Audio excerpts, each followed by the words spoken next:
Mayfield possibly out of Cleveland. You want to be a boss? That's how you be a boss. I did. I made a mistake.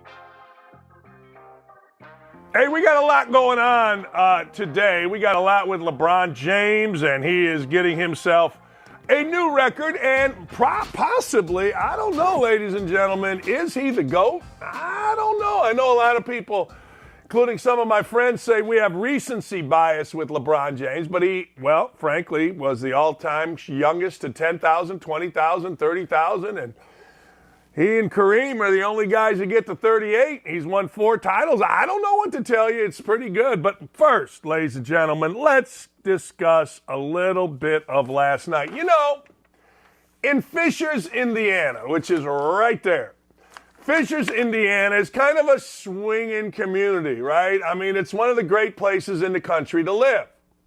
But they got some swinging going on, baby. And I got to tell you, how do you know if someone is down to clown? Well, if they put a white rock in their front yard. That's always the legend. I'm not saying I don't live in Fishers. I've been in Fishers a lot. It's literally the next town over.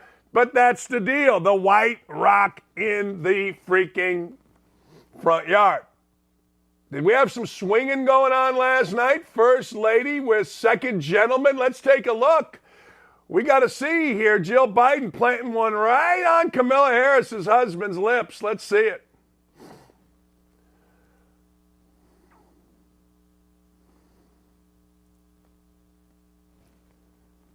No good? All right. I don't, okay. Kamala Harris, husband, lips, Jill Biden. It's very odd, and I'm going to ask people. In fact, I asked my wife today. That's weird. That's very weird. That's very odd. That's not right. I don't know. I wouldn't feel good if you smacked lips with somebody. I don't know. But I know this. I wouldn't smack somebody, or I wouldn't kiss somebody on the lips. Not even my mother. I don't know. Maybe I'm just weird that way. I kiss my wife, you know, baby. But maybe they got a thing going in Fishers, Indiana. The YouTube chat knows what I'm talking about. The YouTube chat certainly understands where we're rocking and rolling. Kyrie Irving is disrespected. That's right. Kyrie Irving is disrespected. They paid him $120 million to play half of his games. That's right, I said it. Half of his games. And Kyrie Irving is disrespected. I was disrespected. You almost know the script. Like the NFL, what's that idiot's name? Arian Foster came out and said the NFL is scripted. Well, you know idiot NBA player script, don't you? I'm disrespected. I'm a man. Only God can judge me. All those kind of things. You know what I'm talking about. I'm disrespected. Really? What are you disrespected on, Kyrie? They didn't respect my work ethic. You didn't work. You didn't play. You didn't come out and play. You didn't. You didn't. I'm just telling you, you didn't. You didn't play but half the games. What's your work ethic? Sit your ass at home. Hey, look, you want to stand up to the COVID folk? Good for you. God bless you. But I got to tell you, we do not even consider you a hard worker. Terrific score, crazy person, but honest to God, don't even consider you a hard worker. You can't when you don't play, and you just talk. Kyrie Irving is from the generation where if I say it, then it must be true. We heard it all last night. I'm going back. Jill Biden, I'm not telling you Kamala Harris's husband because he's got to be an idiot. Can you imagine sitting around listening to Kamala Harris every day? Here we go. Come on, baby. Come on, baby. Yeah, baby. Give it to me. Give me some sugar, baby. They got a white rock in front of that Biden house. Yeah, they do. The crime family's swinging it a little bit. Yeah, they are. Good for them. Fishers, Indiana. Stand up, baby. Stand up. Put that white rock out there and let's have a day. Do we have the Kyrie Irving audio from his press conference where Kyrie oh yeah, give it to me, baby, is disrespected. Dakich, you're being misogynist. Shut up. That's just weird, and you know it's weird. You know it's weird. You know it is weird, and you would not want your wife doing this. Now, I don't blame her for doing it because, you know. All right, let's look at Kyrie. Let's see a little from Kyrie.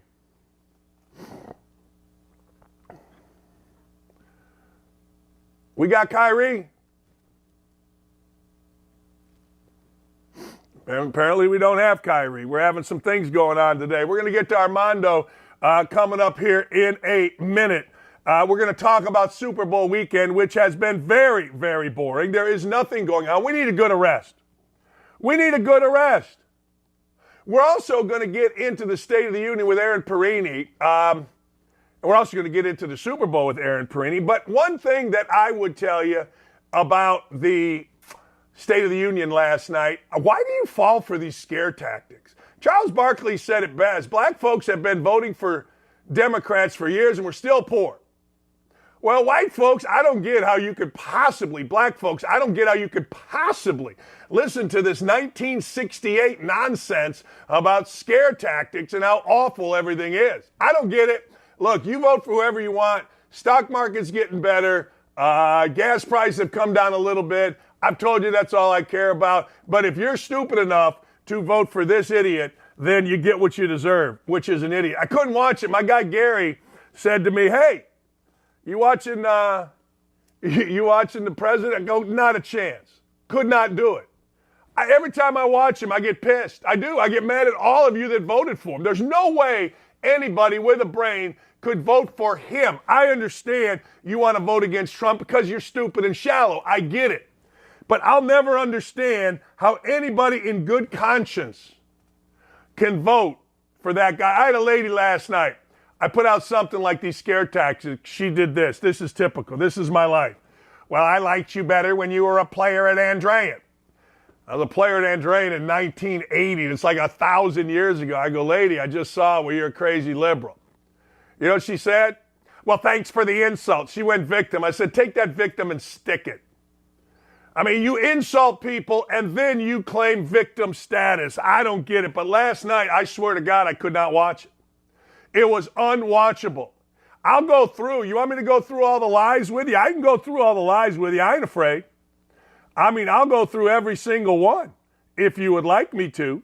And I'll tell you, look, there is nothing on the table, zero zip, with the scare tactic of freaking of the Republicans wanting to cut Medicare and Social Security. But that, ladies and gentlemen, is one of those scare tactics that they want you to fall for. Here it is. Some Republicans want Medicare and Social Security to sunset. That's the biggest lie of the night. No one has proposed this. Republicans want the promise of less spending tied to the debt ceiling. They have not said Medicare or Social Security will sunset. We have created a record 12 million jobs in 2 years, more than any president has ever created. No jobs were created, the truth. After the vaccine was developed, COVID lockdowns listed, businesses sprang back, rehired many who were laid off, and Biden had nothing to do with it. Inflation has been a global problem because of the pandemic that disrupted supply chains, and Putin's war has disrupted energy. Yes, but it was particularly bad here because of spending by the government. The Inflation Reduction Act is also the most significant investment ever to tackle climate crisis. You know what's in the Inflation Induction Act? $1 million for Obama's wife to get a trail. Lowering utility bills. Lowering utility bills. Con Ed in New York alone says gas prices will be up 20% this year. Renewables have not been able to keep up with demand. Regulators have only driven up the cost of fossil fuels. I mean, I can go on and on and on. Everything the guy says is a lie, and people are stupid enough to vote for it. God bless you. It's like Kyrie Irving. You don't love my work ethic. Really? Well, you missed half your games. You don't like my flowing hair. That's right, Jennifer. You don't like my flowing hair on the YouTube chat. You don't like it. Well, I am flowing hair. Oh, I don't? Oh. As long as you say it, it will happen for you. All right? Let's go this route. Last night, congratulations, my Indiana Hoosiers. Congratulations, Trace Jackson Davis. First player this century, 2,000 points, 1,000 rebounds, 500 assists, 200 blocks. The only other guy to do it is Nick Collison back at Kansas. Man, how about that? And Indiana won it 7 of 8. And my friend, the Todd father, was absolutely not in a very, what's the right word, texty mood last night. The Todd father, who is Mr., ladies and gentlemen, Mr. Rutgers. Played at Rutgers, is Rutgers. Guess what? Nope. He had nothing for me last night as the Hoosiers jumped out to a big lead and just spilled all over the place and held on like crazy people, and Trace Jackson Davis led the way. The little YouTube guy, Cooper Kupp or whatever the hell his name is, Miller Kupp, he got himself a nice night, made some threes, stood around there fritzing around the perimeter and made some buckets, and I'm sure his Twitter or his TikTok was absolutely bumping last night. Man, that dude. I went to the IU game. I don't care. He's about 23, so if you can't make fun, that dude would never have played back in the day. I think we'd have punched him. I do. I mean, just watching him come on the floor, you're like, Jesus, this isn't Northwestern. Although Northwestern's pretty good. All right, so you got that going for you. Armando is going to join us coming up here in a little bit, and we're going to talk about something in the Super Bowl that I'm very curious about. As we head to Super Bowl Sunday, the stage. People always talk about the stage. Here's what I always talk about. I'm wearing my Indiana shirt, and I've talked to numerous people about this kind of thing. You know, when you practice in a big venue, like Assembly Hall, 18,000, 17,000 people, okay? And you're there practicing every day. Then all of a sudden on game day, I've talked about this for years, all of a sudden on game day, guess what happens? The whole place looks different. I mean, the bleachers are pulled out, the band it just looks different. And I will never forget running out there the first time against a Yugoslavian national team in 1981 in November. And I ran out for warm-ups, and the whole place looked different. The way we came into Assembly Hall to go to the locker room, you didn't really see the court. And back in those days, you didn't go and shoot around and do all the stuff that guys do now. So the stage was totally different. Now, in this Super Bowl, Patrick Mahomes he's been on this stage forever, right? He's been there, But Jalen Hurts hasn't. And I got a lot of people telling me, well, if you're going to bet the Super Bowl, you got to bet the Eagles, you got to bet the, in the first half, the Chiefs because of the stage. I'm curious, our friend Armando Seguera joins us. I was talking about the stage, Armando, and the fact that Mahomes has been here a lot.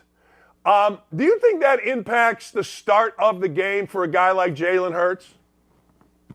Well, I think it goes from individual to individual, Dan, and I'm not, Jalen Hurts has been on big stages now. He did play at Alabama, and they do play in front of a couple of people, and they did play in some big games. He did play at Oklahoma, and they play in front of a couple of people, and he did play in some big games. But it ain't the Super Bowl, brother. It ain't the Super Bowl. And Mahomes has been there. It ain't the Super Bowl.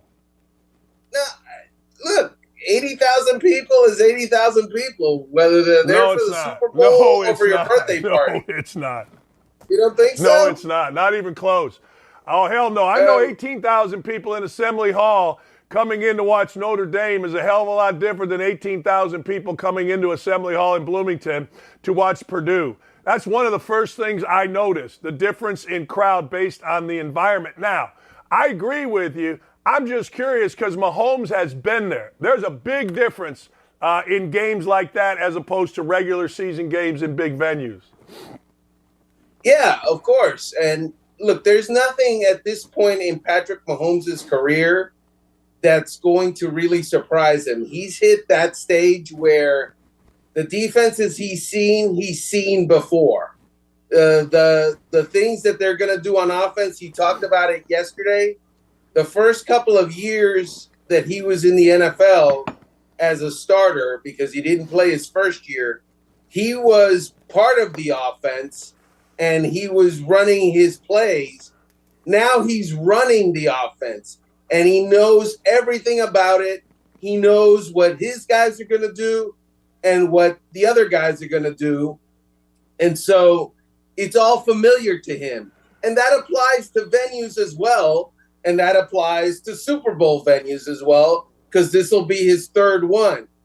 But again, getting back to Jalen Hurts, you and I don't know how Jalen Hurts is going to react, because there are some guys that get nervous because their alarm clock rings in the morning and, oh my God, the day is about to attack you. And then there are some guys that are, just smooth as silk and nothing bothers them. And they're just that guy and they can handle every situation. And it's not a problem. And it's not just in football or in sports. It's in every, area of expertise and of acumen. People are just different, and some people are just smooth like that, brother. There's nothing that tells me that Jalen Hurts is going to be bothered by the stage. There's nothing. But I had a couple football guys yesterday tell me, look, this is a totally different deal. And whether, Mahomes, and to your point, has handled it great. Mahomes has been there so many times.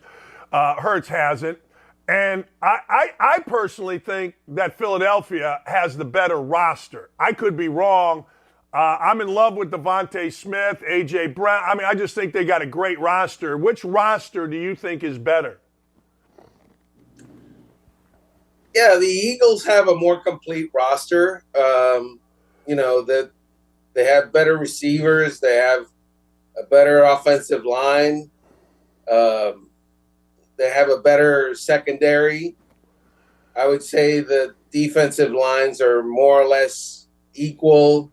I would say Kansas City has a better quarterback and Kansas City has a better coach. And so it kind of equals out. But the whole idea of the Eagles having the better roster, it's really about that one day and that one game. Is the roster going to maximize on those 3 hours? And as we know, the Eagles have been playing really well. The Chiefs have been playing really well. And so, the Eagles kind of had a walk in the park with the San Francisco 49ers. The 49ers didn't have a quarterback in the game.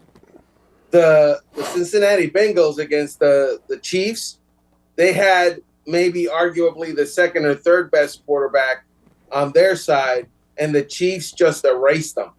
So that says something, and they're getting healthier in the secondary. Where's Jimmy G going to end up? Somewhere where he'll go and get hurt. So, because that's what Jimmy G does. I mean, the guy is a walking, he does. Right? So, look, I was talking to someone yesterday. The Jets are all in on Aaron Rodgers. They're going to try and do that come hell or high water if Aaron Rodgers is amenable to playing and the Green Bay Packers want to trade him. That is going to be an attempt. But if that fails, Robert Saleh loves Jimmy G. And they obviously have a connection back to San Francisco. So if that's plan B for the New York Jets. Speaking of Aaron Rodgers, Armando, 4 days in darkness, he announced yesterday in making a decision. 4 days in darkness. I couldn't do it. I was texting with Pat McAfee yesterday, and Rodgers, I couldn't do it, Armando. How many days in darkness could you last? Yeah, I mean, I don't know. I'm a child of the light, so I don't worry about I don't think about stuff like that.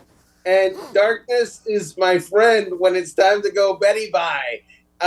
When I'm awake, I'm wide awake and I want to see everything that I'm dealing with.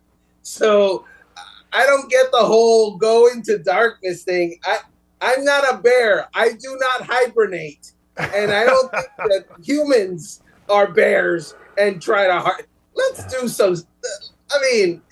Let me just say it. That's stupid. That's just stupid.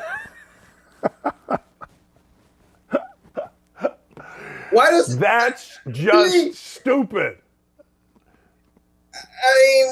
I don't get it, and I understand the need and the desire to chase peace and oneness with whomever.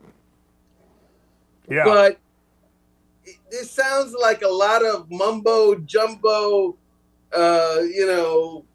humanism crap, bull crap that just is just somebody came up with and he's buying into. I think, what was I watching? Yellowstone, and one of the sons went for 4 days outside to get rid of demons. And it's the first thing I thought of was, wow, he started hallucinating. And look, hey, good for Aaron Rodgers, but I'm with you. That sounds like a bunch of crap. I'm trying to picture, seriously, like down here, if I turn off all the lights, pull the shades, total darkness, I don't know. I mean, maybe if I fell asleep for 8 hours, I could last 8 hours, right? And then I want to go do something or walk. I don't know. Do something. But that seemed like crap to me. It just did. Look, I got it. Go ahead. Yeah, some people feel better and think more clearly when they're by themselves. I get that. And that's why folks go away and just, meditate on things and think about things and weigh their lives and their options and all of that. But the sun does come out, and you can think when the sun is out. It's not a thing that the brain really switches on only in darkness. Again, you're probably thinking we're spending too much time on this. It's just that no. In today's acceptance society, we go, oh, that wow, he wants to go be in darkness. Okay, no, dumb, stupid, whatever. Oh, that's so deep. Back in the hippie days, they used to, in coffee houses, that's so deep, baby. Do any of these head coaching hires excite you, inspire? The Sean Payton not letting Russell Wilson's quarterback coach? Give me your take so far on all the hirings. Well, okay, so let me just be totally honest. I don't get excited the way a fan gets excited because, obviously I have a different viewpoint than a lot of folks because it's my job, not something I just do for a hobby or to get away. By the way, when I do get away and fans get away from football games, some of them are in the light. Anyway, the whole Sean Payton scenario, that dynamic, that is intriguing to me because it has the potential to really make Sean Payton's career reputation. First of all, no one has ever won a Super Bowl with two different teams. So he has a potential Super Bowl defense and a Super Bowl winning quarterback and a good offensive line when they're healthy and a solid wide receiver core. So if they adjust and make some changes and everything falls into place, that is, again, a Super Bowl contender. Now, it also has the amazing ability and possibility of being a terrific disaster because Sean Payton has already thrown down the gauntlet to Russell Wilson. And Russell Wilson is a guy that likes things to happen his way and likes things, likes himself to be the guy that calls most of the shots on offense.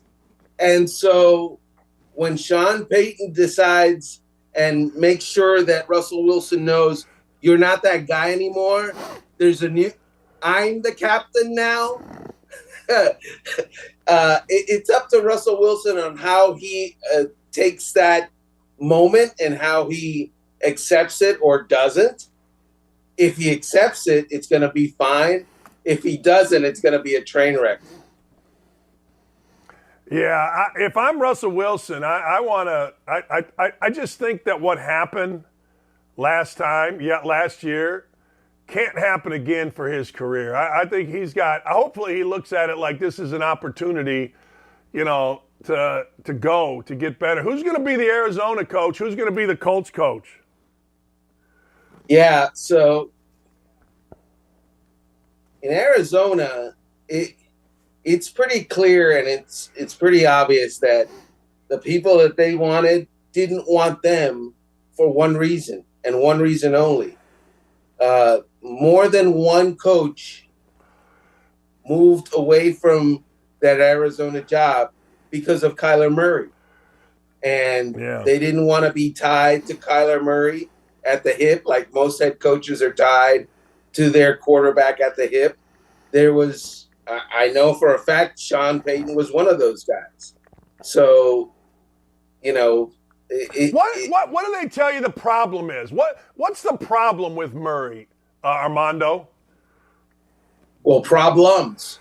Number one, he's hurt. He's not going to play until October, November. So they're going to start the season without their starting quarterback. That's problem number one. Number two, he is smallish and he's often hurt.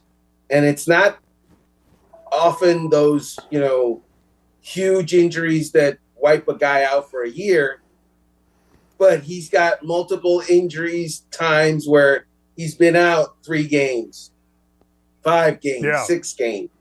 And so you're basically tying yourself to a quarterback that has durability issues. And everyone now understands and agrees that that's like having a part-time quarterback and in a full-time league.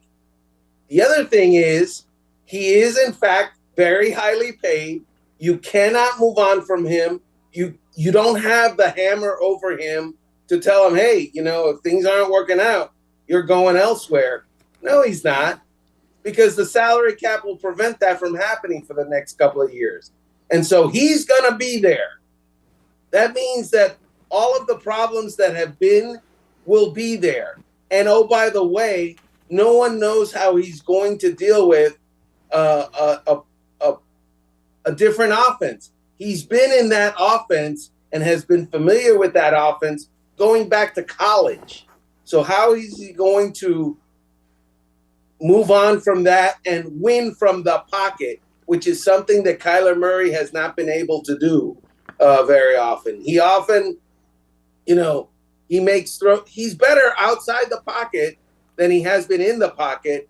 And in the NFL, the way you win championships is so far you win from the pocket. You can be a great dynamic quarterback outside the pocket, but when it comes to it, you've got to be a great quarterback in the pocket to win a Super Bowl. I agree. You're preaching to the choir right there. Enjoy your time in Glendale, my friend. It's cold here. It's cold here. You don't do cold. You are a child of the light. I am a child of the light. And by the way, the light here is coming up now. We're getting sunrise because we're 2 hours behind you. So, yeah, I can see the sun coming up over the mountains. Hey, last thing. It's the first time I've seen your hair. I like it. I'm jealous. I'm just telling you right now. I'm jealous of the hair. I am. Totally jealous. I don't get Yeah, my jealous wife much. says I'm not that a I've jealous got to man, stop but with my wife says I've got to stop with the backgrounds, but what can I tell you, man? I like the American flag. It's cool. A true story. I got to do a show on the road here in April, and I want to get your background to take with me so that I have it. Appreciate you, my friend. Love the hair. Love the hair. All right, Dan. Thank you. Love the hair. All right, Kyrie Irving video. When we come back, we're going to recap all the major headlines. Is LeBron the GOAT? Look, I've always said the two greatest basketball players that I have ever seen, Michael Jordan, Kareem Abdul-Jabbar. Now, on the YouTube chat, people are like, oh, get out of it, baby. All right. And I don't disagree, but is part of what is being said negatively about LeBron due to his political views? Michael Jordan, pretty smart, never had any. Hey, look, even Republicans buy sneakers, famous Jordan quote. We'll be right back, discuss. It's so crazy because Tom Brady is just a touch older than me. I believe now there are no NFL players older than me, which that's the first time in my life I can say that. Okay. So now I feel really old. Now I feel truly and really old. I'm sorry, man. God, that's horrible. I didn't know that feeling. I'm Maybe sorry. there's a punter or a kicker. I have to check. Maybe I'm hoping there's like an old, like a long time punter, kicker, or long snapper that's older than me, but I don't think so. And it's amazing to me thinking about Brady the last few years. Like, I know how I feel when I wake up in the morning. I can't even imagine attempting to play in the NFL like this. Right? Yeah. I mean, well, I don't even know if last season should have happened, but that's not up for me. It's not for anybody to sit there and argue. I don't have the drive Tom Brady has. I'm very willing to admit that. Right. It seemed to me, just as an outsider with no inside information whatsoever, that he retired and that he engaged in normal life for the first time in a long time. I was like, yeah, this sucks. I'm getting back to the NFL. Right. I don't like the daycare thing. I love my kids, but I don't like dropping it off. I don't want to go play pickleball at 3:00 in the afternoon. Like, let's get back to normal. But it'd be interesting. Like, you know, I don't know if we'll see another quarterback take it that far, Andy, in the NFL. Like, he really pushed the limits, Rodgers, right? Yeah, you got Aaron Rodgers gonna be 39. You got him hinting at retirement now, and it does feel like the game's maybe taking a little more toll on his body than Brady. Maybe there's some ayahuasca that'll fix that, but it's crazy that it lasted this long. I mean, I think back to how much my life, I graduated college in 2000.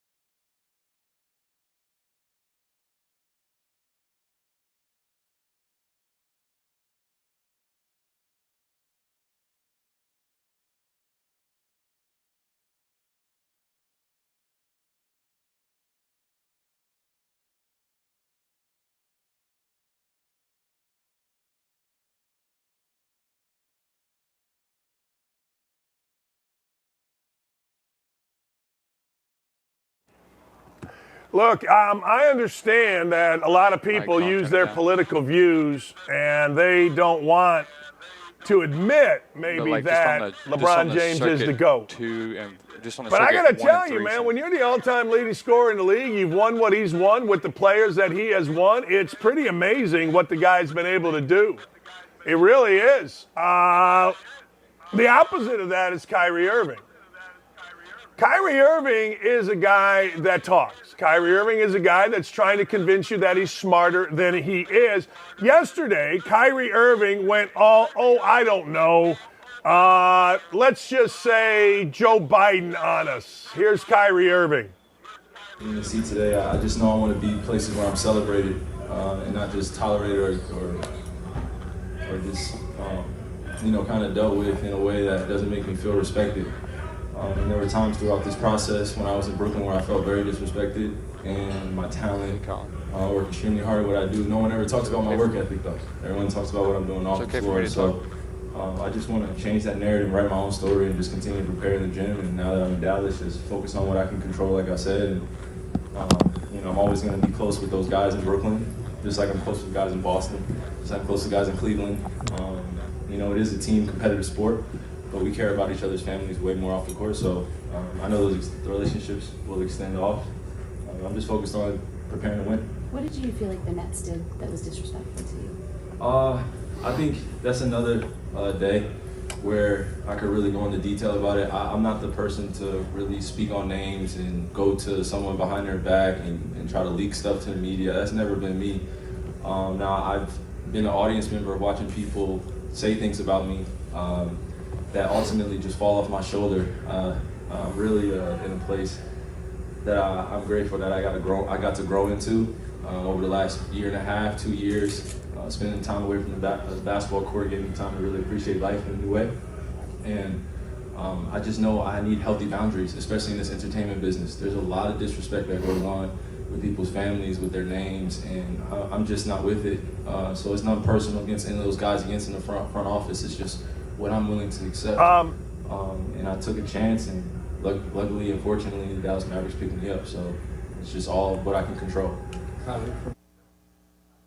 Yeah, the whole disrespect thing, and I want to be celebrated. Look, I always go to this. I get it. When your ego has been stroked since you're 18, 17, 16, 15 years old, and you're paid hundreds of millions of dollars to play a sport, and really, all you've done is kind of embarrass yourself with your words. Who's supposed to respect you? Like, I get a kick out of it. People, just because you put a ball through a hoop, we're all supposed to do what? Genuflect, bow down? You're paid hundreds of millions of dollars to not play. I mean, let's think about that just for a second. Everybody on the YouTube chat, and I can go to the participants here, and there's a ton of people on the YouTube chat. All right? Every one of these people has a job. Every one of these people has to show up at that job. Every one of these people has to do their job. I have to do my job. You have to do your job. These guys don't have to do their job. They get tired. They take load management. Who's supposed to respect that? I get it. The hip-hop crowd, they respect that. I get it. But this isn't a black-white thing. Hell, I know a bunch of dudes that just make fun of this whole deal that are African-American. Had lunch with one yesterday, friend of mine, Reginald. But the truth of the matter is, what have you done to garner respect? Yeah, you made a big shot. And in the basketball world, that's respectable. But what have you done? Have you played? Well, I don't get it. I want to be celebrated. Really? So what would you like? You want to walk through now the Dallas Mavericks and everybody throws confetti and pop champagne every time you walk through? Look, a work ethic is celebrated by, guess what? Showing up at work every day. I go back to my Uncle Jerry. Uncle Jerry went to the steel mill every day for 41 years. And every day for 8 hours. These dudes play basketball for about 37 minutes every third night, and they act like, man, we're iron workers. Oh, look at us. You're lucky, very lucky that America is such a great country. Because if America wasn't the greatest country in the history of the world, guys like this wouldn't be paid what they are, and guys like this wouldn't have a fawning media and a fawning cheering section. People would be more realistic and say, look, dude, shut the living hell up. Just shut up. You're making more money in a month than most of us make in a freaking year. Actually, you make more money in a month than most of us make in a lifetime. And we're supposed to sit there and listen to you whine about not being celebrated? It drives me nuts. It really does. Hey, look, I don't mind. You want to be the social justice warrior? Great. You got a platform? Great. But this constant whining is incredible to me. I want to be celebrated. Yeah? All right. I want to be celebrated. I want to, never mind. We got a video of a reporter saying to Jalen Hurts, hey, look, I did not think the Eagles would get to the Super Bowl with you as your quarterback. And Hurts has a great response. If we can, let's roll that video. The Eagles would get to the Super Bowl with you as their quarterback. You're not the only one. Well, I just wanted to say man to man. I'm sorry. Cool. With the Book being kind of the That's pretty cool. There's no such thing as man-to-man when you're talking to a reporter. There's none. There's zero. There's zip. There's zelts. The reporters aren't actually men. Some are, I guess. But look, good for Jalen Hurts. He didn't get all offended. He didn't run and, oh, my God. Oh, geez. Oh, no. Oh. No, he just looked at it and went, all right. Jalen Hurts, to me, is everything that you want your son to be, your daughter to marry, and to quarterback your team. No, it's true. Like, where has Jalen Hurts ever, and he has had trials, where has Jalen Hurts ever complained? Where has Jalen Hurts ever whined? Where has Jalen Hurts done anything other than just keep fighting? It's what I talk about all the time. I talk all the time about men being men. I talk about that Edie kid stepping in. Nice job, stepped in for the Braden Smith kid. But the truth of the matter is Braden Smith didn't need it. He's a tough dude. After the Purdue game, it went to over 1,000,001 views, and people destroyed me, but they don't understand because it's difficult in our society to understand men being men. Guy says, I can't get girls. Well, because you're not a man. Women say all the time, like Jennifer on our YouTube chat says all the time, hey, look, it's time for men to be men. My wife all the time. We were at an event the other day. We got talking about this with a bunch of wives, and they're like, man, men are such babies. But they use different words. I don't think I could use it on here. Why do men have to be such, you know what I'm going to say? Jalen Hurts a man's man. And a man doesn't go through life, doesn't skate through life just easy. Just everything's rosy. Everything's peaches and cream. Everything goes your way. No, it doesn't happen that way. Not even a little bit. Jalen Hurts had trials, had tribulations, had issues. Got benched, had to transfer. You've seen how now Nick Saban is trying so hard to cover his own backside with videos. But I got a ton of respect for Jalen Hurts. Tell you what else. I got a ton of respect for Patrick Mahomes. I don't know about you, but I watched Kyrie Irving whine. Kyrie Irving, you didn't respect me, you didn't celebrate me. He's played 50% of his games. Did you see when Patrick Mahomes, in the first playoff game, got banged up? He's begging to go back in. He not banged up, basketball banged up. Basketball banged up, they had to cart LeBron James off for a cramp. They had to put Paul Pierce in a freaking wheelchair for a cramp. These dudes get banged up seriously, and he's begging to come back in. See, that's what leadership is. Leadership isn't this other crap where we take a microphone.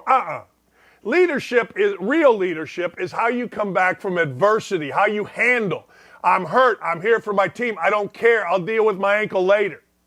That's real leadership, not the crap that you read about. Well, did you see Zach Edey take the mic and explain? Shut up. That's the easiest thing in the world to do. That's for show. I'll tell you what isn't for show. Getting benched at halftime of a national championship game and having to deal with the embarrassment of sitting there while Tua takes your team to the national championship. Jeff Wong says, I drive a 96-year-old man to church, and he damn near runs ahead to open door for my wife and daughter. That is a man. You're damn right. You're damn right. I mean, we got all these little sissy boys, and it drives me nuts. It's time for men to be men, and these two quarterbacks are absolutely the two guys that can lead the way if anybody would pay attention. All right, LeBron James broke the scoring record. And you guys are sitting here, and nobody will say LeBron James is the greatest of all time. I won't say it, but I got to tell you, I'm going with three guys now, best players I've ever seen. Michael Jordan and Kareem Abdul-Jabbar and LeBron James. Put them in any order you want. Look, it's significant to break the all-time scoring record. It's significant to play 20 years, average 27 points a game, and then, of course, you got all the assists, taking bad teams. You know, Michael Jordan, when he played for the Bulls, Pete wasn't all Michael Jordan. Now, let me give you a little history lesson here. Yes, he helped Scottie Pippen take Pippen out. The best rebounder in the league, defender in the league, was Dennis Rodman. Guess what? Jerry Krause went and got Dennis Rodman. The best player in Europe was Tony Kukoc. The waiter, they called him, because he dished it around. Guess what? Jerry Krause went and got the waiter. Who's LeBron James really playing with? Yes, he played with Wade. Yes, he played with Bosh. And yes, he won titles in Miami. All right?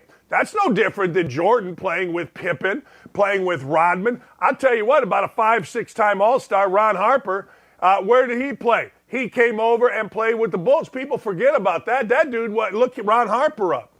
Ron Harper was a 26, 27-point scorer.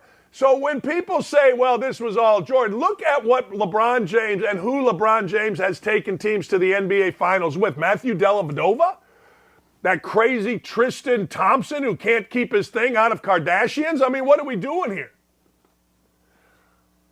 Honest to God. So, hey, look, I get it. My friend Ken Sterling this morning said recency bias, and he's not wrong. I have recency bias, but I actually kind of studied it.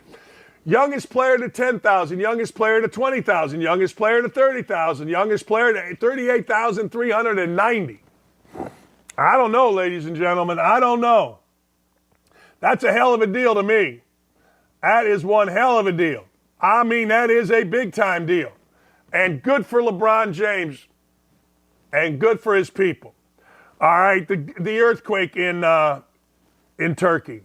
This is horrific. This is absolutely horrific. Earthquake, death toll, Turkey, Syria, 5,000 people. This isn't being talked about enough. This isn't being talked about nearly enough. We need to discuss, we need help. We got to help. We got to continue to help. If there's any kind of relief effort in your neighborhood, please, God, help. Seriously. Please. All right. Let's go back to LeBron James and go back to the YouTube chat. Here it is. Dan, show me where Jordan cried with every slap on the wrist. First off, I get it, the logical voice. You're being illogical, of course. Of course Michael Jordan cried. Of course Michael Jordan cried a lot. I mean, a lot. Hey, I'm not saying he cried like LeBron and Wade and those guys, but I got to tell you, LeBron cried a lot. I mean, a lot. So when people say, well, you know, LeBron cries, LaFlop, I get it. You're not wrong. But I got to tell you, pretty good. This I like. Look at this. This is awesome. This is Ennis Cantor Freedom. 38,388 points, 0 moral, 0 value, 0 principle, 0 empathy, 1 bow down to China. Congratulations, King James. That's pretty good. Here's LeBron. I don't want to say it ever becomes too much, but there are times when I wish I could do normal things. I wish I could go to Target sometimes, walk into Starbucks and have my name on a cup just like regular people. Shut up. Shut up. Just shut up. Honest to God. No, you don't. No, you don't. You know what? No, you don't. Regular people have real problems. Your biggest problem, and people don't want to know this, is who we meeting here in Indy. And I know, by the way. I know. But I do. But I digress. The deal, I want to be a regular person. Shut up. Just stop. How about being thankful and celebrating your life at all times? Not that he doesn't, but let's be honest. I mean, nobody wants to hear, I want to be a regular person. Walk into Starbucks, get a cup of coffee. Walk into Target, maybe people surround you. Who knows? So what? Just keep walking. Hey, how you doing? Nice to see you. I understand your plight, LeBron. When I go out in public, it is incredible what has to happen. In our YouTube chat, Don Datsman says, hell, build a Starbucks behind your house.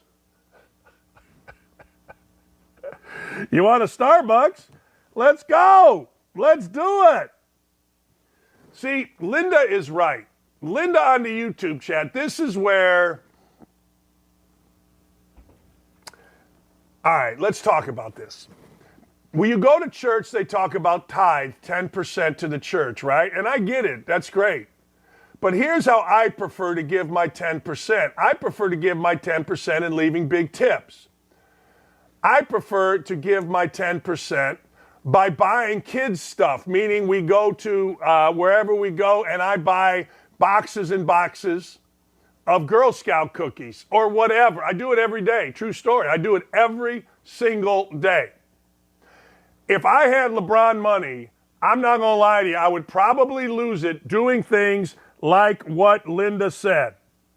I would be sending so much stuff to so many people in Turkey. Now, I'm not saying I'm a good guy. I'm a rotten guy. Google me. You'll see it. But this is what I do on a daily basis. I swear to God. I'll do it today. I'll go somewhere today and I'll do something because that's what you're supposed to do. So I get it. You're supposed to tithe, but there are different ways of tithing and giving money to people that are waiters, waitresses. Somebody, I don't know. Hell, I went to a basketball game the other day. I bought popcorn and pop. It cost me $2. I gave the extra $3 to the kid behind the cash register. That's what you're supposed to do. And if I were LeBron, I can't tell you how much I would do with that. I think I'd send my whole freaking Nike check to people helping in Turkey. It's just what you should do. It's just what I think. Jeff Weaver says people in this country need help too. Not disagreeing with you. Not disagreeing at all, but that's the problem you get into right there. Nobody is ever satisfied. Like LeBron sends to Turkey, well, he should do our schools. Okay. LeBron helps this. Well, then why doesn't he help California? I mean, that's the problem you have. That's the Twitter life we lead. We lead a life where if you do so, well, what about this, Jeff Weaver? Well, what about this? I can't believe you're not helping people here. It is exhausting. Honest to God, exhausting. How people will complain about every single little thing, Jeff Weaver. Well, people here need. They just need. Okay, you're right. I tell you one thing people need to do here. People need to go to work. People need to get off their ass and go to work in this hizzy, in this country. I mean, damn. How many people don't go to work here? I ain't going to work. I'm going to sit around and smoke weed. Oh, all right. The other day, true story, I'm door dashing because I got a new diet. All right? I got a new diet, and that diet is I got to get out of the house. I can't sit in the house. If I sit in the house, I eat. So my wife, Lee, told me, she said, hey, dinner's going to be ready in an hour. It was like 6 o'clock. It was dark. So I'm like, I'm going door dashing. I'm driving. I pick up a Wendy's package. I actually made about $15 off this Wendy's package and a big old lemonade. I'm walking up, and it's in the neighborhood now. Yeah, I'm going in the neighborhood, and it's really dark, and I'm going to this back apartment, and I hit my foot on the thing, and I fall down. I fall down. I roll over, the pop goes, it breaks, it's gone. The bag was fine. I'm like, what do I do? I go into the apartment. I knock on the door. Now, I'm 6'5". I got a hooded sweatshirt on because that's all I wanted to wear. I like wearing hooded sweatshirts. And the guy won't open the door. I go, hey, I'm your DoorDash guy. My name is Dan. I got something to tell you. So he opens it, and woof! The smell of weed was just hit me right in the face. And the dude was really cool. He was really, really cool. He's like, I go, hey, man, I am so sorry. I go, I fell, and I showed him my pants were. Turned out I lost my freaking wallet, but I'm telling you, the freaking weed is killing us. Dude just sitting there, smoking weed, hanging out. Nice guy, though. I don't know where the story was, but hey. Quit smoking weed and go get a job. That's where the story was. Quit sitting in your basement drinking beers all day and go get a job. If you're a dad, if you have a kid, be a dad. I just straightened out the entire United States right there. I just straightened out our entire problem. And if I'm in the government, if I'm running the government, one of my first priorities, I am figuring out mental health in this country. I'm putting a lot of money into it. DoorDash Dan, baby. Yeah, I'm not feeling good today, but I might be out there because it helps me lose weight. Yesterday, I didn't go. So I sat around eating bonbons and watching basketball. All right, we'll be back. One of our favorites, Aaron Perini, joins us. We're going to talk about the Super Bowl. We're going to talk about the State of the Union. Is it creepy that Jill Biden kissed the second husband on the lips? I think it is. We'll be right back. I witnessed, Dennis Price and C-Spray and all these people just do such amazing things, and we continue to get asked about Afghanistan and what we didn't do in Ukraine. Like, why would you, beyond Aziz, it's no brainer why I would go help Aziz. Why would we continue to help these people? And I think the easy answer is the right thing to do. When the governments of the world completely failed, including our own, it was very discouraging. But what brought me hope was to see that when the governments of the world failed, good people stood up and did what the governments wouldn't do and couldn't probably do, and did the right thing. And that was really encouraging for me, because I think all of us kind of struggle with hope in our country right now because of the political divide and things that we don't agree with. But it was really hopeful to see that when the governments don't do the right thing, people do. And one of the things myself and C-Spray were asking in this interview was, why would you do it? And of course we said, because it's the right thing to do. But C-Spray was asked a question that I think is important that we can all learn from. He was asked, was it worth it?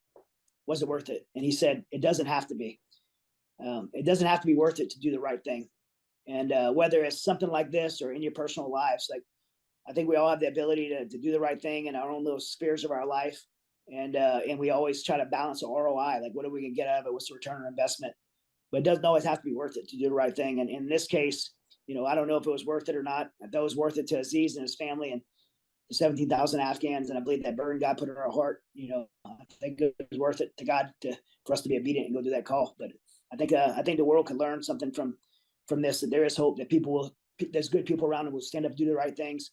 People that supported us were not people that I typically agree with. There's a lot of people that follow me on Instagram that hate me and bash me for my conservative views and stuff like that. But they were writing me like, hey, I don't like you, but what you're doing is awesome. And where can I support? Where can I give money?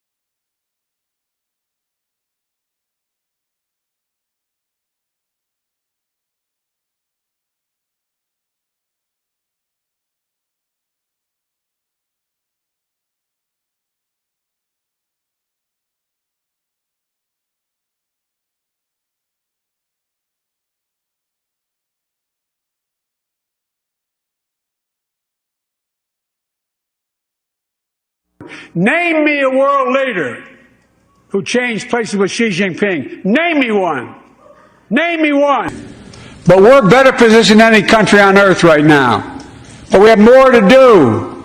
But here at home, inflation is coming down. Here at home, gas prices are down $1.50 from their peak. Food inflation is coming down. Not fast enough, but coming down. Inflation has fallen every month. Best enough.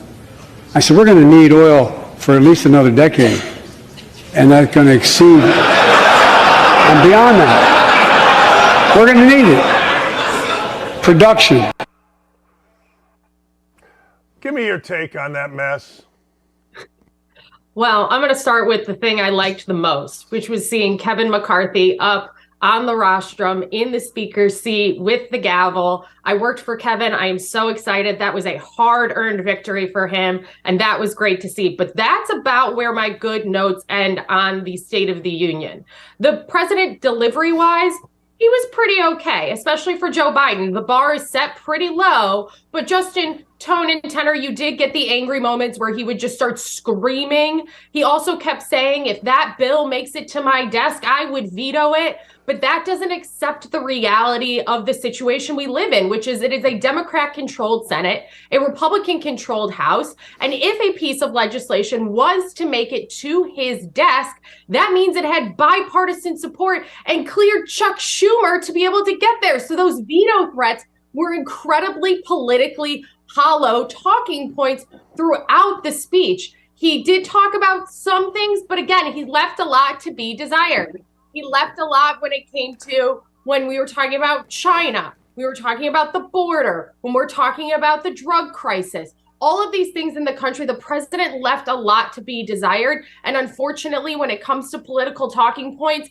it was not a good speech. You put that in contrast, Sarah Sanders, Governor Sarah Huckabee Sanders, 40 years old, delivered an incredible State of the Union response last night on behalf of Republicans. You saw her deliver an uplifting message, one where she added personal anecdotes.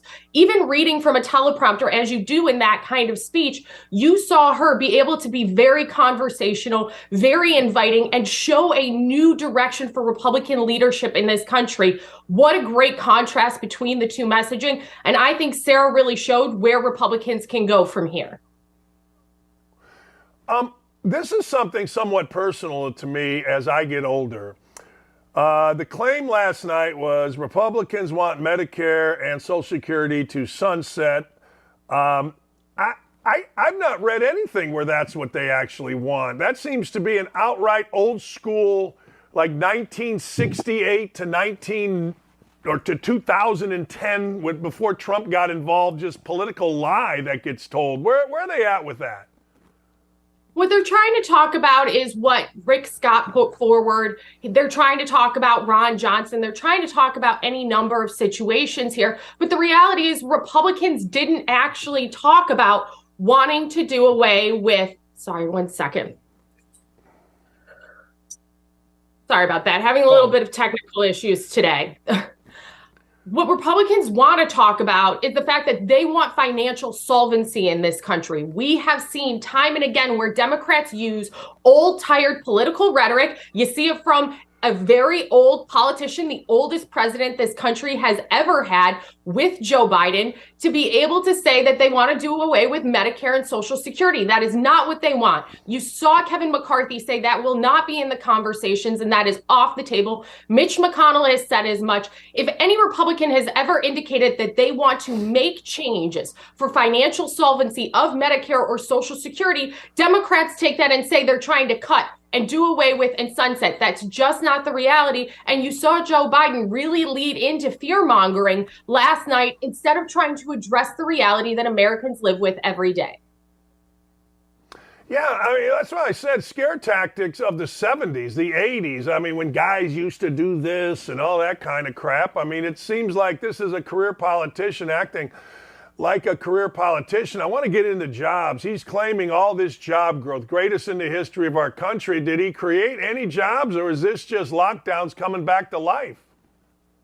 You're right, Dan. A large majority of the jobs that Joe Biden, quote unquote, claims he creates, which again, this is him using numbers and trying to twist facts, which is what this administration has done throughout, to say that he created jobs. We all have to remember that during COVID lockdowns, a lot of jobs were lost in this country. We're still looking at about 2 million less people in the workforce now than we did pre-COVID. These are jobs that have come back online. These are jobs and employment opportunity that likely existed pre-COVID, but because of the economic devastation of a global pandemic, Joe Biden is trying to take credit for jobs he didn't create and take credit for a situation that his economic policies did not help. Let's remember, Democrats' economic policy is we need more of your money so we can spend it how we want to because we know better than you do. They want to tax more and spend more. We have record numbers of revenue in the United States government. Taxes are bringing in plenty of money in the United States. The problem isn't a revenue issue in the United States. The problem is a spending issue.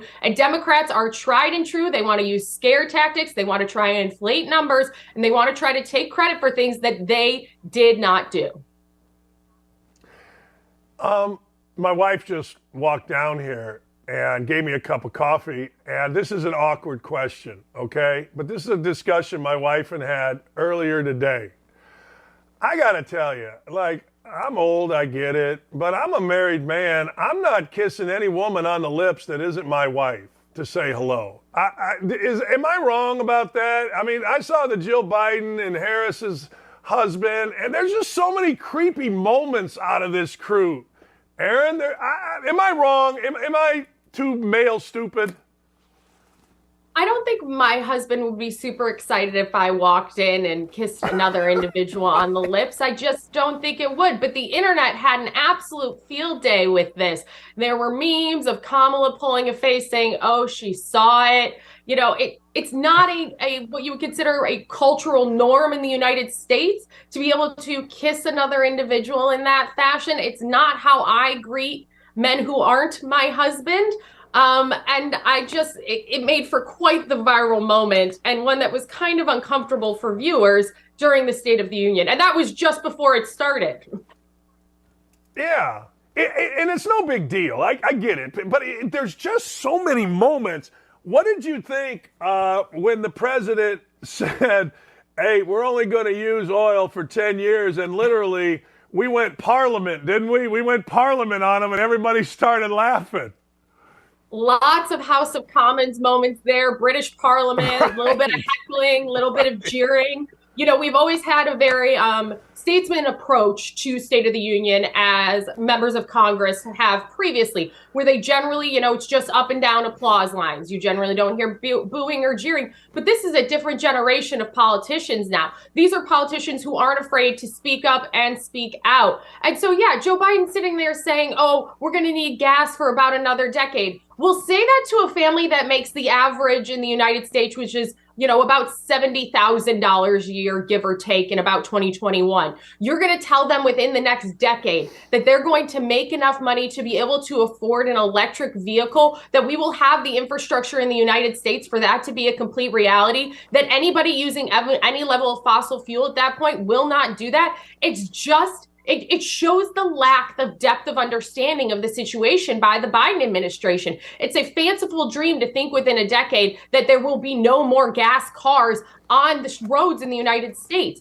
But they think if they say it, that it will happen. They don't have the infrastructure. American people don't have the money to be able to afford those kind of cars at this point. It's just not good policy. We're going to need gas for more than a decade. And if we want to have energy dominance, energy independence like we saw previously in this country, that means all options should be on the table. And we have a president who's more worried about appeasing the radical left in the United States and the green, you know, backers of his campaigns than he is about the reality of hardworking Americans.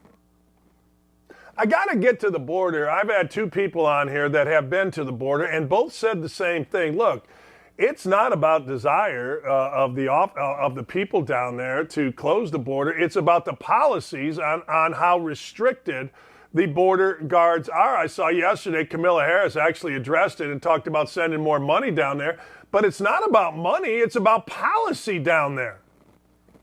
That's right. You've got to remember, this is the same Biden-Harris administration that, one, has never gone to the border themselves. They don't actually want to see the realities. Anytime they do, it's a photo op. They don't want to see the migrants who are flooding these Texas and Arizona communities every single day. This is the same administration that villainized Customs and Border Protection for riding horses and trying to stop people from invading the southern border of the United States and protecting our national sovereignty. They talk about this administration, how they want to provide the tools available, but then their rhetoric also does the exact opposite. Being able to use horses on that kind of terrain, that is a good tool. Using a wall, that is a good tool. But if it does not match their political moment and their political means, it is not an option for this administration. They have not been willing to acknowledge or face the failures of their policies. And instead, you saw in the State of the Union last night where Biden would try and it was very awkwardly written as the totality of the speech, where he would kind of go back and forth between political hot topics. He would go very quickly to immigration, very quickly to Medicare, Social Security, kind of all over the place throughout. And with that, you saw him saying, I need immigration reform. Well, where is your border czar on this? Wasn't she supposed to be rooting out the cause of this? You have seen Mayorkas fail at the border, and you have seen time and again where Republicans are saying we need to enable Customs and Border Protection to protect the border of the United States, and an administration that has hamstrung them in being able to do so. When you look at the totality last night of the speech of the State of the Union, I will give Biden this: he seemed coherent for the most part. Which, look, the bar is incredibly low. Let's be honest. Did he help the Democratic platform? Did he hurt the Democratic platform, or was it meh? I think in this instance, he helped the Democratic platform because he didn't hurt the Democratic platform. The bar, like you said, is set so low for Joe Biden to be able to deliver remarks and a speech, to be able to walk off a stage without being guided, right? Like, there are such low bars, and the media, the mainstream legacy media, is sycophantic in their ability to applaud even the most basic of abilities by Joe Biden. He delivered the speech, I will say, overall very well. When he went off the cuff, as he likes to do sometimes, that's where you got the incoherent screaming, saying that we needed another 10 years of oil and gas, right? You hear those kind of things. But again, the bar is so low for success in Joe Biden and his administration that the media is more than happy to applaud him doing the very basics of reading off a teleprompter, which, as a politician, is A1 day one in your ability to deliver a message. I can't watch it, Aaron. One of our bosses here was like, "Hey, you watching this?" And I'm like, "No, but I am taping it so I can get." It just frustrates me to no end. The scare tactics that as a kid, I remember. My first political stuff was Jimmy Carter, and I remember gas prices going and word inflation and gas lines. And the biggest problem was my parents were both school teachers, and every other week my mom went shopping and she would bring home McDonald's, and she couldn't bring home McDonald's because we weren't making enough money to have frickin' McDonald's on Friday, and it pissed me off. But anyway, I digress. I don't think we've seen. I think this is a throwback to the worst of times. Am I overstating that? And I think the worst of times in my lifetime were Jimmy Carter. I don't think you're far off from there, right? That economic malaise we saw in the 70s. Right now, we're still looking at inflation that is driving up the cost of goods in the United States. That is still causing real wages to go down and not up in the United States. It is harder now to afford to be an American than it was 4, 5, 6 years ago. And that's a direct reflection of the economic policies of the Biden administration. You can't continue to spend money, right? Ronald Reagan had this great line in a debate where he said, inflation isn't because the American people are living too well. Inflation is because the American government is living too well. And that is what we're seeing right now with raging inflation in the United States. Biden's saying, he kind of keeps going with this weird, well, inflation is down. Okay, so maybe last year I gained 50 pounds, but I went on a diet and this year I only gained 30 pounds. Well, you're still up 80 pounds overall. It doesn't make things better. And that's what we're looking at right now with the Biden economy. The scene from Good Will Hunting, when Robin Williams looks at Matt Damon and he pulls him in close and he says, it's not your fault. Aaron, the bills are not your fault. It's not your fault, Aaron. The bills are not your fault. Okay? All right? I want you to know that. I want you to know that. The Buffalo Bills, Aaron, it's not your fault. That game versus the Cincinnati Bengals was one of the worst football games I've ever seen, and I had the distinct privilege to be there for it. I walked into that stadium and I was so excited. I had just done a great tailgate with my cousin and her friends. It was snowing. It was beautiful. It was Orchard Park at its peak. And the Bills couldn't do a single thing that entire game. The offense was completely lackluster. Ken Dorsey had no originality in play calling. His entire offensive scheme this last season was Well, you've got Josh Allen.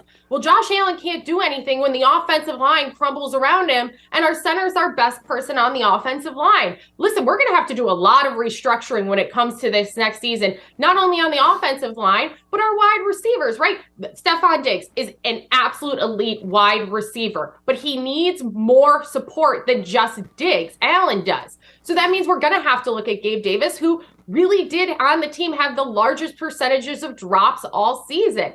It matters to be able to have not only competent, fantastic players, and Josh Allen is absolutely elite. I still fully believe we're going to win a Super Bowl. But that game was the worst game I have ever seen. It was worse than the Jacksonville game from 2 seasons prior. The defense was doing everything they could to try and give the offense an opportunity, and it never happened. And I'm upset with Leslie Frazier as well. I thought that maybe Leslie Frazier should have been on the chopping block, and instead we fired the safeties coach, which really doesn't make a lot of sense because we lost Micah Hyde early in the season. Jordan Poyer was riddled with injuries. We lost Damar Hamlin. We had to bring back Dean Marlowe and re-sign him to the team, and then you're going to fire the coach. What? Because maybe you think that some of the other players should have gotten more reps or they should have come further along. Okay, but that's not the problem on the defense right now.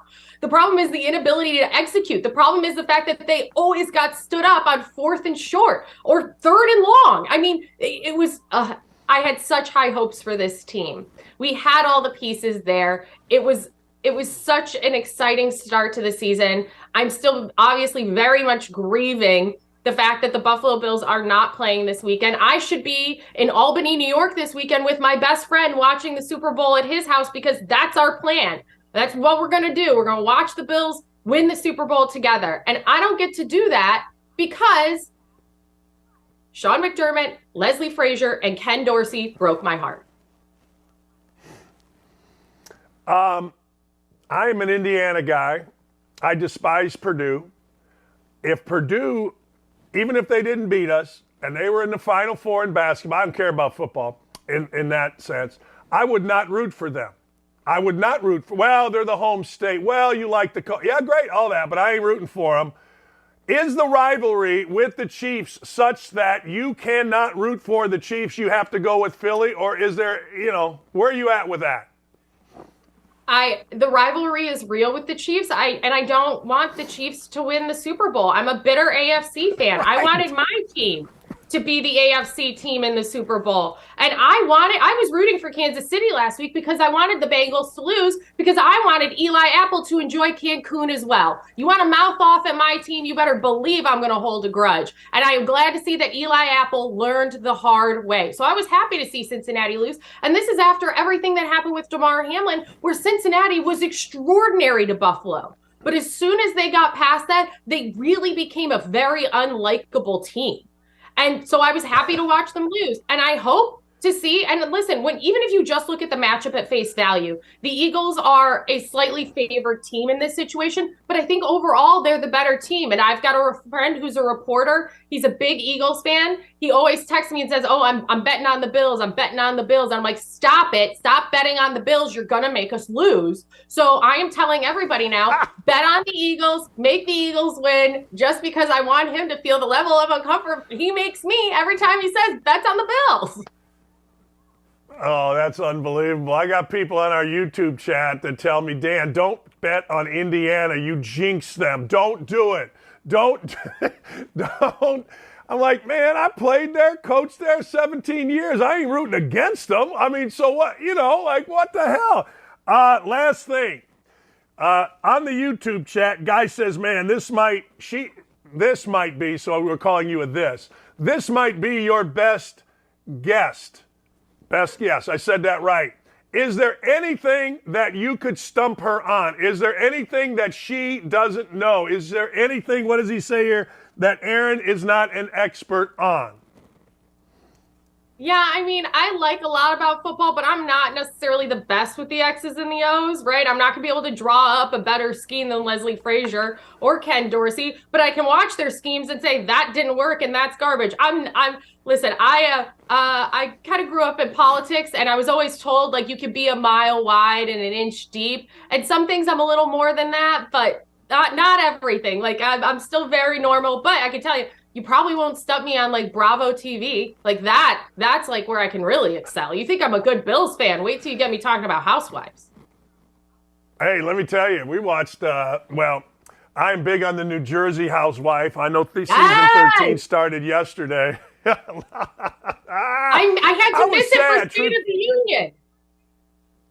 Yeah, but you know where to go get it. I was sad to see Joe go. I like Joe. I know he got deported, all that. I was sad to see Joe go. I thought he was a good character on there. He was a great character on there. And Teresa's father, Nona, when he passed away, I mean, the guy was cooking an octopus at 7 a.m, drinking Tabasco sauce out of the bottle. I mean, these are like true salt of the earth people. New Jersey has been a franchise that for the 13th season shows up consistently and delivers for Bravo fans. And I absolutely love it. I can't wait to catch up on last night's episode tonight. I'm going to a Real Housewives of Salt Lake City book signing here in the DC area. Like I have no chill when it comes to Bravo.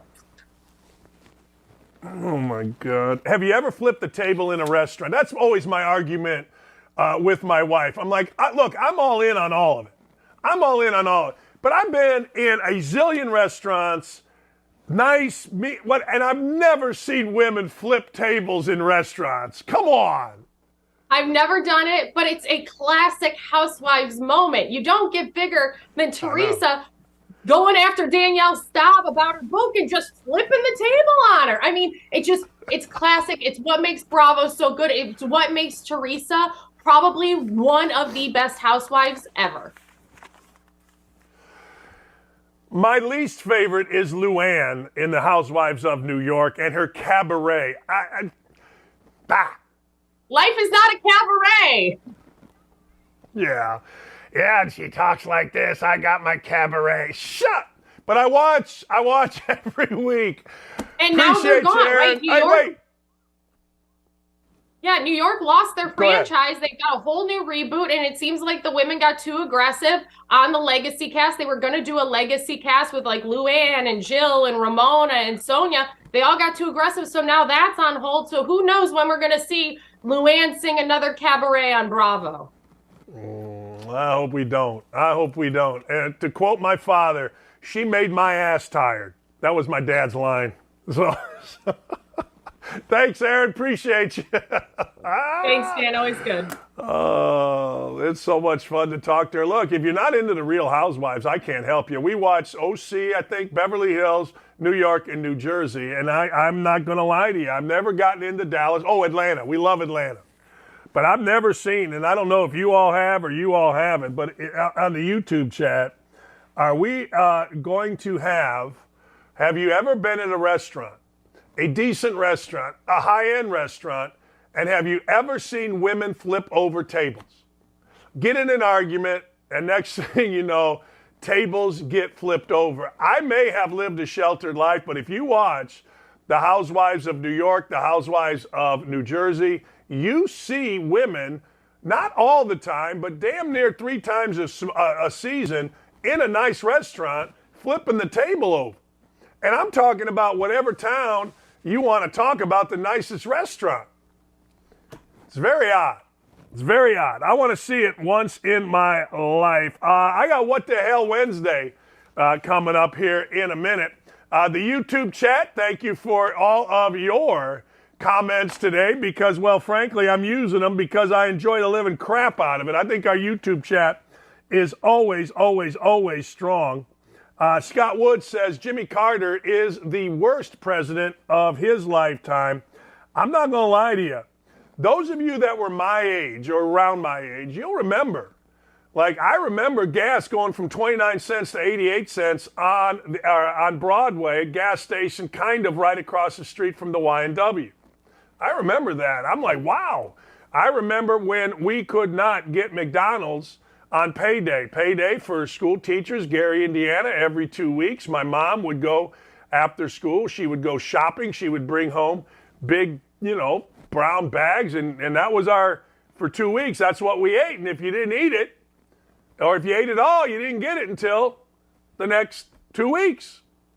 And on Fridays, because my mom didn't want to cook. Don't blame her. My mom would bring McDonald's. And I can still remember the smell. And then when Jimmy Carter took over, we couldn't have McDonald's. Ladies and gentlemen, a dead woman breathes. A dead woman breathes. A 9-year-old gets a diploma. We got some wacky stuff. Keep it right here. College football's in trouble. There's a lot of people trying to keep it from happening. I think it's a general consensus across the college football landscape. We want to play football. College football is a huge part of the fall. It's a huge part of Americana itself. It just really felt like people in the country needed college football to just feel a little sense of normal. Well, big news from the Big Ten as the conference releasing its 10-game football schedule. We go home thinking that we're going to be practicing the next day. Everybody gets a text, stay home, everything's canceled. Big Ten fall football season has been canceled. We just believe collectively there's too much uncertainty. I guess what I'm trying to understand, though, Kevin, is that was the same position you had 6 days ago. The Big Ten is an unmitigated disaster. There was a ton of confusion. There was presidents saying one thing, there was coaches saying another. Players had to be silent, coaches had to be silent, ADs had to be silent. People said, how does what you just did make any sense? And nobody really knew what the heck happened when they voted to cancel the season. You make this huge historical announcement, and then Kevin Warren never does a press conference to explain it. It was like a masterclass in how not to handle a crisis. The word really that was lacking in all this is transparency. It felt like a lot of stuff was happening behind closed doors. Even today, we still don't know what occurred. So you don't tell us parents, that's fine, but you're not telling the young men that it affects. We have to make a decision to save the season. What about the history books? What about the rivalry games? What about Paul Bunyan's axe? How is that not going to go to a team this year? This is a failure of epic magnitude. The Big Ten presidents and leaders should be held accountable for the disastrous decisions that they're making. Then the commissioner doubles down, saying his decision will not be revisited. And that's the point. It felt like a war was declared on the Big Ten and Kevin Warren. Everything turned political. Because if this is medical, then you would have stopped the game of football a long time ago. I think the Big Ten leaders will tell you that they probably made a mistake in hindsight. If I had the chance to do it all over last year, I would make the same decisions that we made.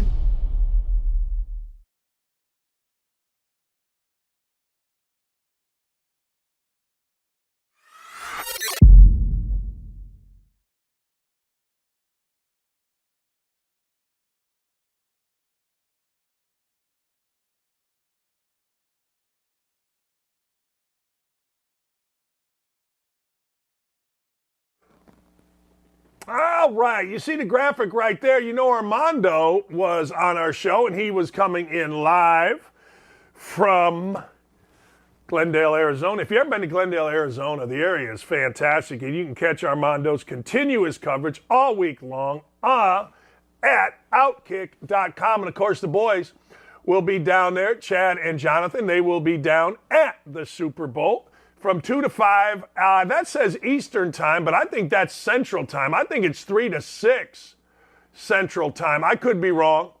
3 to 6 Eastern time. I could be wrong about that. I get a lot of things messed up. Congratulations, LeBron James.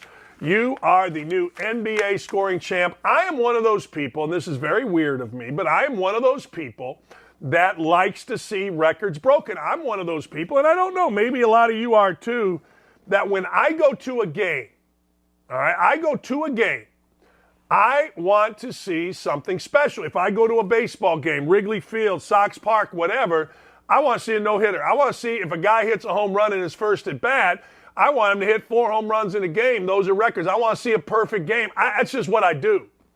I chart the no-hitter, and then when both no-hitters are kind of done, okay. And then I watch the game. But I swear to God, I don't know if you guys are like that or not, but that is, I don't know. A lot of people want me to wear a camera door dashing. Well, here's the deal. You don't really run into very many people when you are door dashing. You don't. You kind of go to the restaurant. Usually it's right here by my house. If I go to Greek's Pizza, the owner of Greek's Pizza is a great dude. His family's in there. We laugh. I usually chat with them for a little bit. They make fun of me. And then you usually just drop off. People don't normally open the doors. So I think, ladies and gentlemen, it would be kind of a boring deal, but I'll do it. I have a GoPro somewhere around here. Remember when GoPros were all the rage? My family made me buy one, cost me about $1,000, and I'm like, all right, what are we doing with it? But I'll wear it, I'll strap it to my head or maybe my backside, and hey, we'll see what comes up. I'm not feeling good. I'm supposed to have a lunch today, so we'll see how that goes. But hey, what are you going to do? All right. What the hell Wednesday? Ladies and gentlemen, a 9-year-old earns a high school diploma. Let's roll the video, please. I've never seen a 9-year-old graduate. But that's just what 9-year-old David Balagoon has done, graduating from Reach Cyber Charter School in Harrisburg. We're just proud that we're able to individualize his instruction. They didn't bog me down. They also advocated for me, saying he can do this, he can do that. David took classes remotely from his home in Bucks County. He loves science and computer programming. I want to be an astrophysicist, and I wanted to study black holes and supernova. David's parents have advanced degrees, but raising a young son with extraordinary intellectual gifts is challenging. I had to get outside of the box. Playing pillow fights when you're not supposed to, throwing the balls in the house. Like, he's a 9-year-old with a brain that just have the capacity to understand and comprehend a lot of concept that's beyond his years and sometimes beyond my understanding. A member of Mensa, David credits a number of favorite teachers. Mr. He taught them a thing or two in just the few years it took him to get through the 12th grade. David was an inspirational kid, definitely one who changes the way you think about teaching. After completing a semester at Bucks County Community College, the family is now looking at colleges and universities across the country to try to find one that's just the right fit. Am I going to throw my 9-year-old into Harvard while I'm living in PA? No. Another tough question on this unique journey. But so far, David and those around him have come up with the right answers. How about that? Seriously, how about that? Look, if you're teaching a 9-year-old that is that brilliant, I always ask my daughter this. My daughter's brilliant, right? Straight A's, all that stuff. She's teaching 4th grade in Nashville, and I always ask her, you got a ridiculously smart kid. Is it intimidating? And she's like, well, a little bit. I mean, one of the things you have to do with really smart kids is you got to keep them interested, right? You've got to keep them active. You got to keep them involved. And wow, good for David, man. How cool is that? All right. How about this? What is dog years? Dog years are like 7 years, right? So if I'm 10, I'm actually 70. Dog year. I call them Bobby Knight years. Like, I'm 60. I spent 16 years with Bob Knight. That's like 10 years a pop. So somewhere in the middle there, I added 160 years to my life, is what it is. But dog years, the Guinness World Book of Record, this is a dog named Bobby. Bobby is the world's oldest dog. Listen to this. Bobby is 30. That's right, 30. Now, I'm not one of the great mathematicians of my generation, but I got to tell you, I got to tell you, 30 is 210 years old. Now, you're going to say, well, it's not real. I don't know. I don't know. But what I do know is this. They say dog years are 7 years. They, whoever they is, isn't they kind of the all-encompassing cloud over all of us? They said we could do this. They told us no. They say that dog years is 7 years. Okay, so they say it's 7 years. 210-year-old dog. That's worth celebrating, and I don't even like dogs. I like one dog, my dog. I'm not mad at the neighbor's dog. They're all right. But I would like that dog, and you see the dog right there with his Guinness World Book of Records. This is interesting. I hope this never happens to me. It would be hard in my own house. But a Twitch streamer got her cell phone stolen right here while she's streaming. Dude just grabbed it. Let's show that a couple more times so that people can see exactly what happened here. Walking down the street, doing a little twitch. Next thing you know, dude steals her phone. Dude on a motorcycle just comes right around, and here she is. Guy's walking, nice little day, boom. Now I got to tell you, pretty good hands by the guy. Pretty solid move by the guy. You know, I don't really like that. I don't support that. I don't. But there are some times where don't you just want to just do that? Hey, how about you quit filming everybody? Let me ask you a question. You're sitting in a bar. Dude's filming you. That legal? You're walking down the street. This guy's walking down the street. You know, these people are walking around. Is that legal to just film everybody?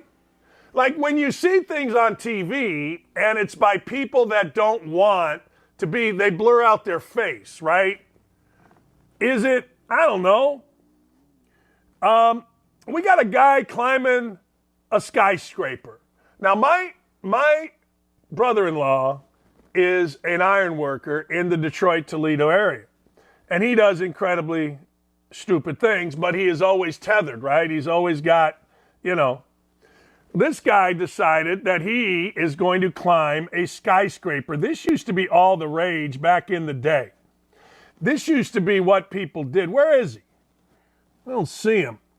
He's climbing a freaking skyscraper, and I don't understand it. I don't know why you want to do it. It always ends up bad. Is that him there? It ends up awful. There's nothing good that happens with climbing a skyscraper. Back in the day, that's what people used to do. Guys would be like, well, we're going to climb this skyscraper. We're going to get up in the air, and we're going to climb this thing. Well, guess what? They don't do that anymore. It's stupid. It always ends in death. I have a story. So, used to play golf in Bowling Green. Morning, first tee time, 6:30, whatever time. And we would play. And then up in the air was a homemade plane. And the plane had that big, like Schwinn Aerodyne, but bigger fan on the back. And it was like a go-kart with a fan attached. You know what I'm talking about? And it was loud, so you always heard it. Now, Perrysburg is kind of the next town to Bowling Green. So you would hear this guy. And you heard it every Saturday and every Sunday. The guy was a guy that lived in Perry, was an engineer kind of guy. You know how this is going to end, right? We all know how this is going to end. He ends up, where is he? We don't hear from him. One weekend, weird, I turn on the news, crashed, dead. Climbing skyscrapers is not a great move. Building your own plane. Mr. Zalodek, actually, across the street from us, built his own plane. He never crashed because he sold his plane. But we'd go in his garage and he would show us building his own airplanes. It was really cool. We're kids, right? But I gotta believe at some point it ends up very, very, very, very badly. Number one on the hit parade, ladies and gentlemen, is this. A woman was declared dead. She was declared dead. And what happens when you're declared dead? You get put in a body bag. There you see the body bag. Woman was declared dead, except that she wasn't dead, except that she was breathing, except that her chest was heaving, except that she, ladies and gentlemen, was still alive. It's unbelievable. They decided in Long Island, they for whatever the reason, in Long Island, they made a mistake. Dead lady, still alive. Now, I say to you, that's always my biggest fear. Always my biggest fear. I got to tell you, my biggest fear is being dead, being in the coffin, but something inside me is still alive. You know what I'm saying here? And you're like hitting it to get out. You're like, holy cow. You're like, man, I don't know what to do. I can't get out of here. It's killing me. I cannot move. That to me is my biggest fear in the world. It is. It is my biggest fear. All right. Before we come back, Dylan and Ryan, I'm going to be right back. We're going to have Wokadope coming back in about 2 minutes. We'll be right back.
Those of you that are veteran listeners to my radio show, you're not surprised by what just transpired right there. And I'll move along because we don't need to get into specifics of what actually just transpired right there. Ladies and gentlemen, boys and girls, I thank you for being here. But I want to go back to this. There is a dead lady that was discovered. When my father passed away, I went to the funeral director and said, that doesn't look like my dad.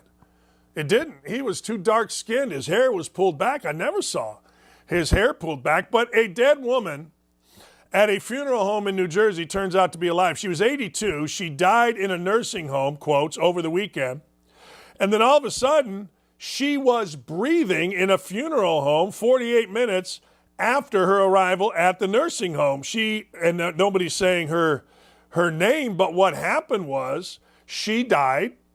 They said, out of respect for the privacy and confidentiality of the family, we are honored to serve. We are not in a position to comment further on this matter. All right. Last week, a suburban Iowa continued care home was fined $10,000 after a similar mistake. And in that case, a 66-year-old woman was believed to be dead, placed in a zip body bag, taken to a nearby funeral home, and found out she was breathing. Hey, look. I've seen one dead person, my father, outside of being at a funeral. One dead person. One. And you can tell when they're dead. Like, I never thought you could, and I said this to you earlier, my biggest fear is being, still a little bit alive when I'm in a bag like that, or I'm in a coffin, or I'm like this. I don't know. Scares me to death. Which is why cremation may not be bad as long as it doesn't hurt. Like, can you imagine having a little bit of your soul left and you're burning? You're like, oh, God. What are we doing? So anyway, it's very simple to see when somebody's dead, at least in my view. So these things should not happen. When in doubt, assume they're alive. YouTube chat, I think, and Twitter people, I think that's a pretty solid way to look at it. When in doubt, think that they're alive. Van Pastorman said Jesus pulled that off after being crucified and stabbed in the side with a sword. Jesus was a different cat. I know this, I ain't Jesus. I want to be, try to uplift him, all that kind of stuff, but I ain't him.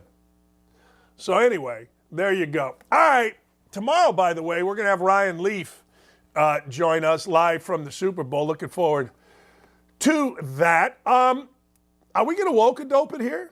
Are we getting ready to woke-a-dope it before I end with a celebration of Indiana basketball? Oh, my God. The Republicans were so rude to Biden last night. Yeah, honest to God. I mean, what are we doing? Like, people don't understand. All right, let me put it this way. That's what the Democrats are saying about last night. They are saying that, wow, the laughing at Biden's stupidity about oil was rude.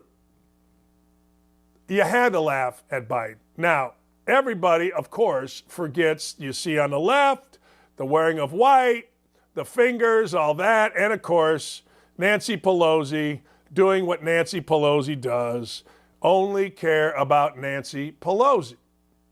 People on the liberal side, and probably on the Republican side, I'm guessing, they tend to forget.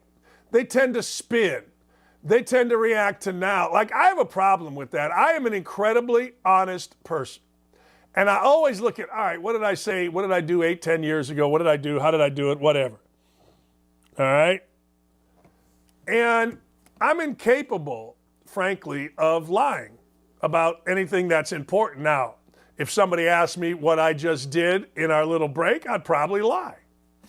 But I'm incapable of saying, well, I cannot believe how rude the Republicans were last night, were I a Democrat, knowing that Nancy Pelosi tore up a speech. Nancy Pelosi would sit there like a child shaking her head. People wore white in protest. All that. I couldn't do it. But I got to tell you, people can do it. People don't care even a little bit about what they did when it comes time to criticize others. They don't care, and you saw it right there. Can we put that up again? And by the way, for those of you that are looking for something different, End Wokeness is a great site. End Wokeness is a fantastic site. End Wokeness will keep you entertained. There's Pelosi ripping up a speech. But yet, that's what I'm saying, but yet everybody else was rude to the Democrats. Has nothing to do with that's the precedent set. Like when Nancy Pelosi ripped that speech up, I thought, what a child. What an absolute child. I get it. The liberal media is going to praise her. I get it. But don't we, and I'm begging here, don't we at some point need to get adults into leadership positions in this country? At some point, childish antics demean our country. They just do. Childish people demean our country. Like when you do a show for OutKick, immediately you're hit with certain things. Alt-right. I don't even know what that means. Trump's your boy. No, he's not. I wish Trump were my boy, but he can never be my boy until he stops the childish attacks on individuals. I think what he did for the country was great. But the childish attacks on individuals demean our nation. They just do. We've moved beyond, I think, in our country about caring what a guy did 10 years ago or a girl did 10 years ago. It's a guy running for mayor in Indianapolis, my friend Abdul. He's a lawyer. He's also at the radio station that I was at. Great dude. Loves to smoke a cigar, have a bourbon at Nikki Blaine's bar downstairs. And he's always been a centrist. He's always been on this side, that. He's always been common sense to me, which is why I like him. So you know what happened. He announces his candidacy for mayor, and here it comes from the progressives. The Indiana progressives are nasty little people. Nasty little folk. So they come at him with his tweets. And Abdul, in his first speech or in press conference, says simply, look, of course you're going to come at me for my previous tweets. That's great. I'm coming at you for record homicide rates, a road system that is in disrepair in Indy. So worry about tweets. You do that. I'll worry about trying to fix our enormous crime problem, our enormous infrastructure problem here in Indianapolis. That is what an adult does. Look, you hear it every day in church, Van Pastor, man. You hear it and you say it and everybody does it and everybody puts their hands up and goes, hallelujah. We're all sinners. We're all looking for forgiveness. Until when? It's time to forgive. We're all looking, hallelujah. I go to Traders Point Church and hey, hallelujah. The church last 2 weeks. I mean, this auditorium, some people call it rock and roll church. This auditorium has a ton of people in it, man. I mean, there's thousands. It's bigger than the gym that I coached in. Hallelujah. And then I wonder, how many of you hallelujahs, when they talk about forgiveness, when they talk about everybody basically is broken, everybody has secrets, everybody, how many of us are truly willing to forgive? It's interesting. Or how many of us are sniffing around trying to find dirt, right? It's the way of the world. But anyway, I like adults in my politics. I like people that I can look at, even if they're corrupt, because I figure everybody is. I just want you to uplift our nation, not demean our nation. It's pretty simple. It's pretty simple. Mike McKnight says Abdul is Indy's only hope for survival. Dan, free to make fun of Nancy Pelosi if that means I don't have to pay $10 for eggs. Man, eggs are nuts. Eggs are absolutely insane. All right, last thing. My Indiana Hoosiers have won 8 of 9. And I've been on their backside because, well, you know what? I am an Indiana Hoosier. It is part of my blood. I don't care anymore who is the coach or who isn't the coach. I just want them to win. And I say it all the time, baby, I'm with you, win or tie.